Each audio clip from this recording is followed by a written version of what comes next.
best thing I learned about shooting a gun is if you breathe out before you shoot. You like let it all out and then shoot on the exhale. It can be uncannily accurate if you shoot on the exhale. God, should we be telling this to people? I don't think so. I'm Krista Smith, and I am talking with the actresses of The Keeping Room, Hailee Steinfeld and Brit Marling.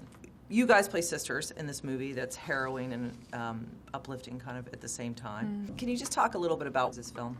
It's a fun, almost like home invasion genre thriller, and yet it's also this great character piece and about these three young women negotiating this new power balance now that all the men have left and they're trying to survive on their own, and then the war comes to them, and how do they defend themselves? Have you heard, I know you probably have, and you haven't, maybe, this Bechtel test. Have you heard about this? It's like the feminist test, and it's at any point in a movie, two women talk to each other about something other than a guy. What is it called? It's Bechtel, I think. The Bechdel or Bechdel, test. thank you. Yeah.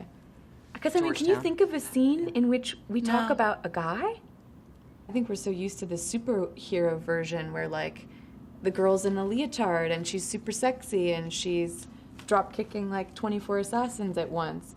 And in this movie, everything that happens is like possible. Like, will you go to a shooting range again now, or did you leave it behind? I left it behind. Have you? I mean, you've shot quite a few weapons in your time. Yeah, have you left it behind? Or you? No, I've definitely left it behind. In fact, it's interesting to me how I have experienced that with a few movies, and it seems that, like, Brit, I mean, right off the bat. Let's not forget. And for that whole shoot, I was so well educated. I knew I could take the thing apart and put it back together, and then that was the one thing that kind of just you don't want to hang on to that.